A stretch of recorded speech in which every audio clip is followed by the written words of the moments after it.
Tips closing dan marketing jalur langit.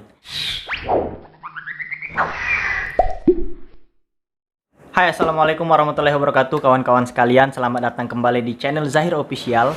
Di video kali ini saya bakal menjawab salah satu pertanyaan teman saya yang ada di Instagram. Pertanyaannya adalah tips closing dan marketing jalur langit. Nah, kita bakal coba uraikan dulu bagaimana tips closing yang baik dan benar, dan kemudian kita bakal bahas soal marketing jalur langit.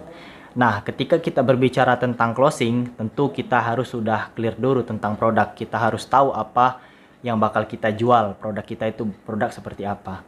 Tipsnya itu kalau saya biasanya ada dua metode. Dengan metode kenapa? Kenapa orang tidak mau membeli produk kita, dan kenapa orang harus membeli produk kita.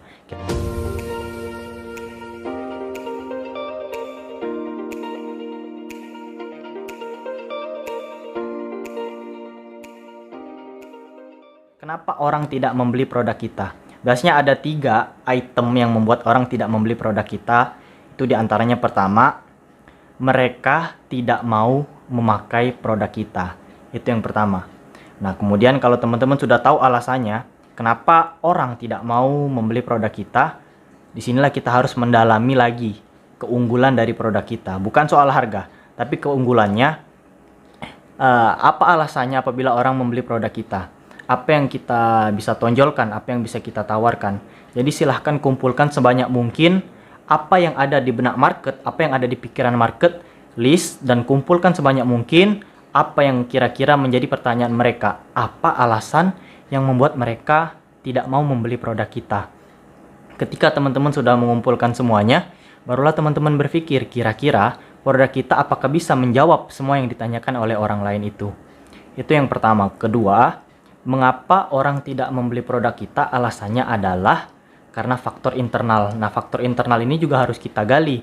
Apakah dia tidak punya uang? Apakah seandainya kita menjual produk digital, apakah mereka merasa gaptek? Nah, di sini baru kita mulai namanya mengedukasi. Sehingga faktor internal mereka itu merasa bisa mereka jangkau. Yang tadinya mereka merasa gaptek, dengan kita jelaskan sedetail mungkin, ternyata mereka bisa menggapai semua itu. Itu faktor internal. Ya, kemudian yang ketiga, orang tidak mau membeli produk kita itu karena faktor eksternal. Kembali lagi saya mengajak teman-teman untuk meriset market teman-teman sekalian. Di riset, apa alasan mereka, faktor internal apa yang membuat mereka tidak ingin membeli produk kita. Apakah saingan, kompetitor lain, atau hal-hal lain yang bersifat eksternal.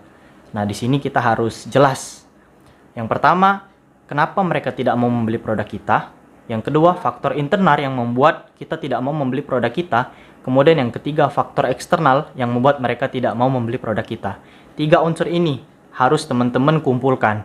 Silahkan teman-teman tanya ke market teman-teman atau teman-teman riset. Nah, kalau semua itu sudah teman-teman kumpulkan, barulah nanti teman-teman berpikir, apakah produk yang teman-teman tawarkan itu bisa menjadi solusi dari masalah yang orang itu hadapi. Kemudian, mengapa yang kedua, itu berkaitan dengan kenapa orang harus membeli produk kita. Nah, ini kita coba uraikan terkait masalah dari market kita. Kemudian, apa mimpi yang ingin mereka capai, kita harus uraikan di sini. Apabila Anda membeli produk yang saya berikan ini, maka Anda bisa mencapai mimpi Anda. Maka Anda bisa seperti ini, Anda bisa seperti ini. Kemudian, produk teman-teman juga itu mengatasi kekhawatiran. Nah, seandainya orang bakal diabetes, jadi ancamannya apabila naik level diabetes bahkan seperti ini. Coba kita uraikan apabila tingkat dari ancamannya sudah naik ke level yang lebih serius. Nah, produk teman-teman ada di posisi yang mencegah semua itu. Jadi pertama, produk teman-teman kenapa harus dibeli adalah bisa mencapai mimpi yang orang-orang inginkan, atau produk teman-teman bisa mengatasi ancaman yang bakal diterima oleh orang lain. Jadi kita bermain konsep di mengapa orang tidak mau membeli, mengapa orang harus membeli. Ya, di sini teman-teman jangan malas untuk mengumpulkan semua pertanyaan-pertanyaan itu. Ingat, ini bukan tentang asumsi, jangan coba teman-teman berpikir sendiri, tapi benar-benar teman-teman data. Silahkan masuk ke grup-grup yang sesuai dengan produk yang teman-teman tawarkan.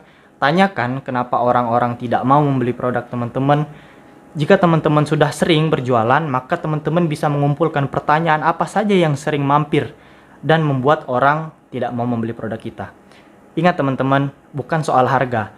Harga itu bisa dilihat kalau memang ada kompetitor yang sama menjual produk kita, kemudian harga kita mungkin sedikit mahal, berarti kita salah dalam menentukan harga. Tapi kalau memang harga kita itu sudah pas, tapi orang tidak mau membeli, berarti kemahalannya bukan di produk kita, tapi memang kantong orang itu bukan sesuai market yang kita tuju.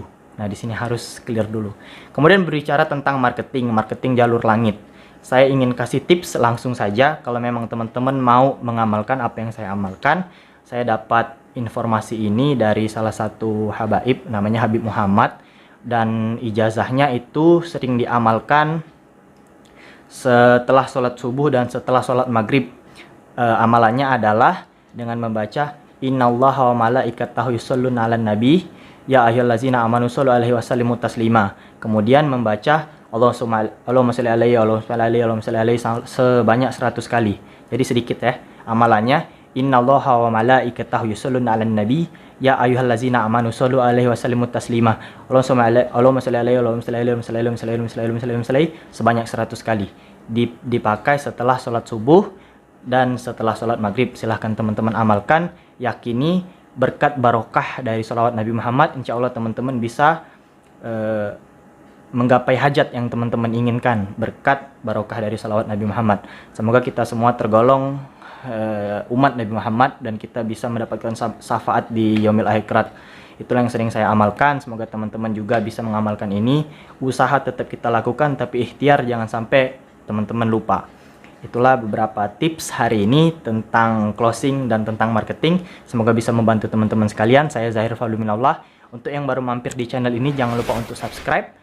Dan kalau memang menurut teman-teman channel ini bermanfaat, silahkan untuk disebar sebanyak mungkin. Jangan lupa tinggalkan komentar untuk video saya menjadi lebih baik lagi. Terima kasih. Wassalamualaikum warahmatullahi wabarakatuh.